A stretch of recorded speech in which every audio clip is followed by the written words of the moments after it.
I was not gonna upload a video today and call it early night, but we just had a very interesting patch for Borderlands 3 and I wanted to talk about that.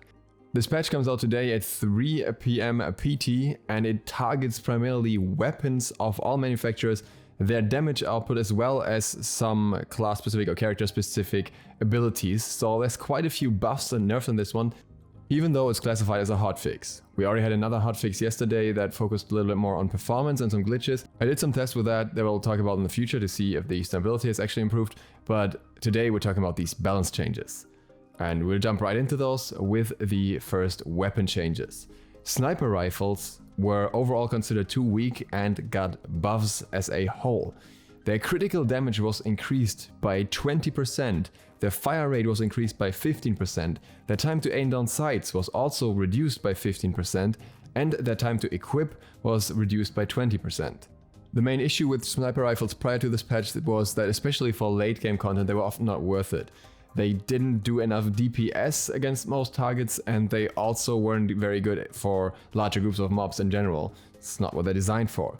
This could definitely be alleviated, especially with the increased crit damage, meaning that they will work a lot better with certain perks, with certain amps that just amplify the damage before the crits even applied, and then you get higher crits out of them. So there could be some very interesting potential coming out of snipers at this point, though I still think they will mostly struggle with larger mob groups. Pistols have a large overhaul because some manufacturers were doing way better than others.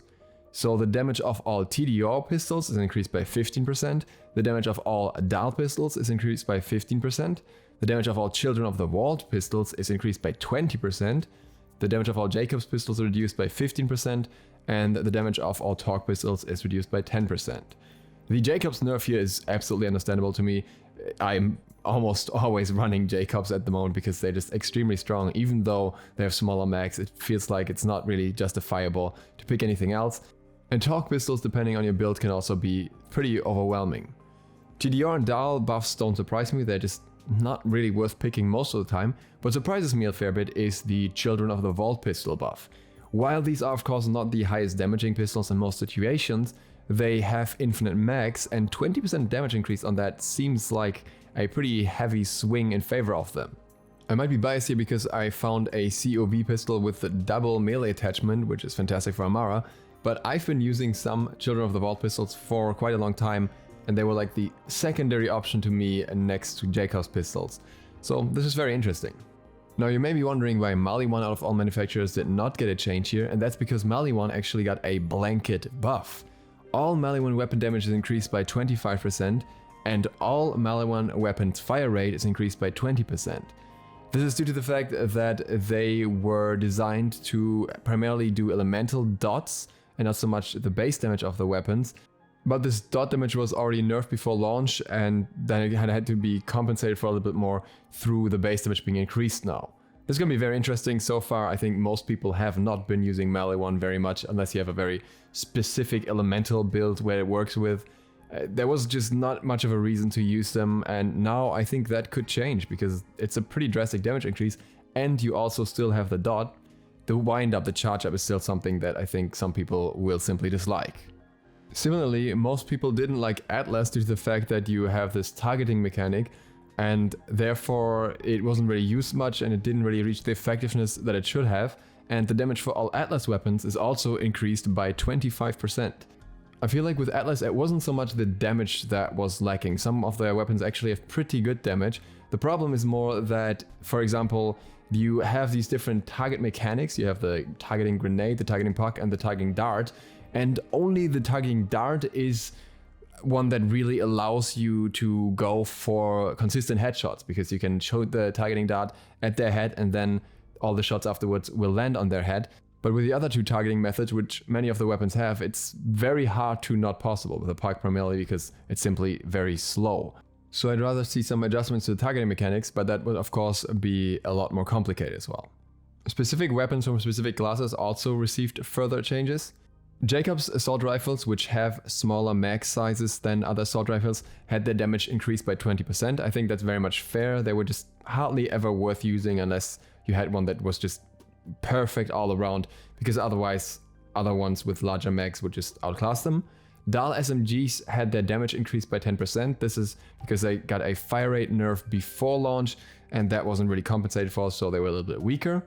VLADOF heavy weapon damage was increased by 25%. The description here is that it has been increased to share in the full heavy weapon treatment, so I'm assuming there was a past change for heavy weapons before launch that adjusted other heavy weapons. And last but not least, something that was only pointed out in one line here, E-Tech TEDIORE shotgun damage was increased by 50%, which I think also follows some nerfs that they had to their dot damage prior, but a 50% damage increase is still pretty drastic. The next nerf is one for the boss farmers, especially for the flags, but I know it's true at least for Amara to some degree as well. King's and Queen's Call fire rate were reduced by 50%.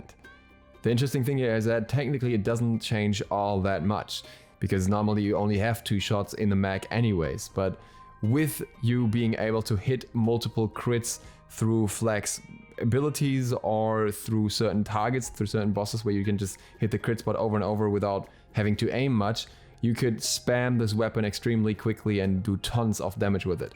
This particular interaction is reduced heavily through that, while on normal mobbing it shouldn't have as much of an effect.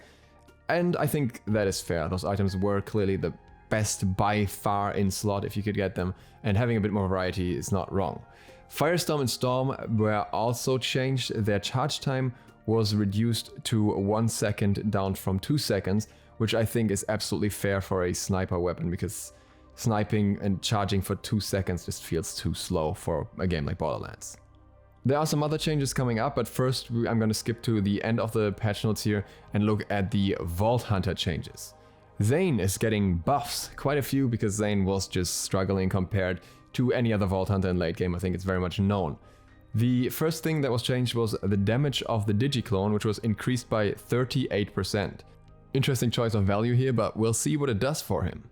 Additionally, the drone had its damage increased by 50%. I think that is definitely going to have an impact in later stages.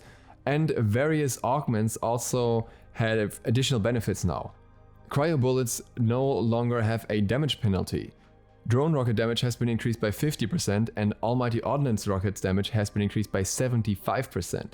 So we can expect a lot more damage output from his abilities here, though I'm not quite sure how much that will help him as a character in general, looking at things like bosses and how many perks you can't get unless you have a bunch of mobs in front of you. But we'll see, at least it's a step in the right direction. Amara got a nerf to Guardian Angel. The health restoration was reduced from 100% to 50%. Guardian Angel, if you're unaware, is her 1-point self-revive. I think this is absolutely fair. This ability was a super strong safety net, and it doesn't really matter all that much that she doesn't get all her health back, because she has so much regeneration in that tree anyways, and so many ways to restore health if you're going for a brawl build that shouldn't really matter for you. Additionally, the Glamour augment got a buff. Glamour is the augment that confuses enemies when you use their action skill on them and makes them attack their teammates for 8 seconds. So this had a damage penalty of 30% previously, and now it has a damage penalty of 10%.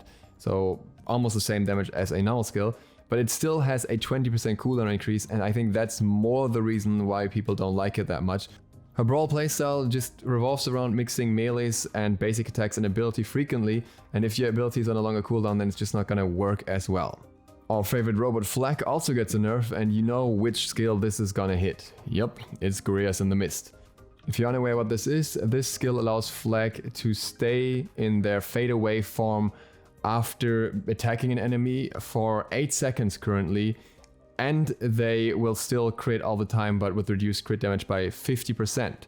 This is now nerfed so that instead the duration is 6 seconds, and the critical damage bonus is reduced from 50% to 25%. So crits won't have the same damage output, but it doesn't matter all that much from the perspective of King's Call and Queen's Call still being able to get their crit effect and get their constant bullet return as well as their extra damage. But Gearbox also stated that they will further monitor this skill in the future.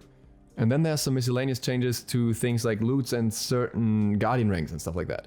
First one here being Hollow Point, which is the talent that you get for having 75 tokens in the Enforcer Guardian rank, in the Guardian tree, and that has an effect where killing an enemy with a critical hit causes an explosion around them.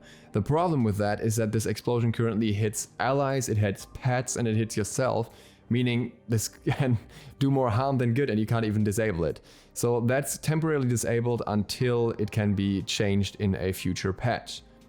Vault Hunters will also no longer scream when affected by a damage over time while their shields are active, which is nice. And vending machines will now be restocked with higher quality items of the day. Very nice, because there was a lot of items of the day that were just trash lately, a lot of green random stuff. So we'll see if that gets a little bit better. And a visual glitch on Maliwan shotguns with cryo elements was fixed, not sure what that one was. And legendary loot has been balanced throughout the game.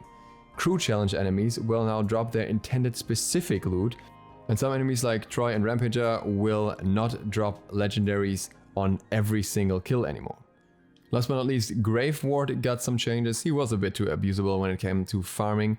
Now his attacks scale properly, and the beams didn't do that prior to this change. His overall health was reduced by 20%, but in return his elemental resistances were greatly increased. His elemental resist chance was increased by 70%, his elemental resistances were increased by 30%, and elemental dot duration taken on him was reduced by 30%. So he's gonna be a little less farmable than before. I'm honestly overall pretty happy with all of the changes done here. We'll have to see how some of them turn out in game, but I think so far nothing feels like it's going to be overwhelming, though I am curious about E-Tech TEDIORE shotguns at this point. And I like especially what has been done to the characters as well. No massive nerfs to anyone, but certain adjustments to the mechanics that were most abusable, as well as some buffs to the less performing character being Zane. So that is pretty cool to me. If you want to stay updated on future Borderlands content like this and other Borderlands content, feel free to click the sub button and maybe the bell, it really helps me out. And other than that, thank you very much for watching, I hope to see you all for the next one tomorrow. DukeSloth, out.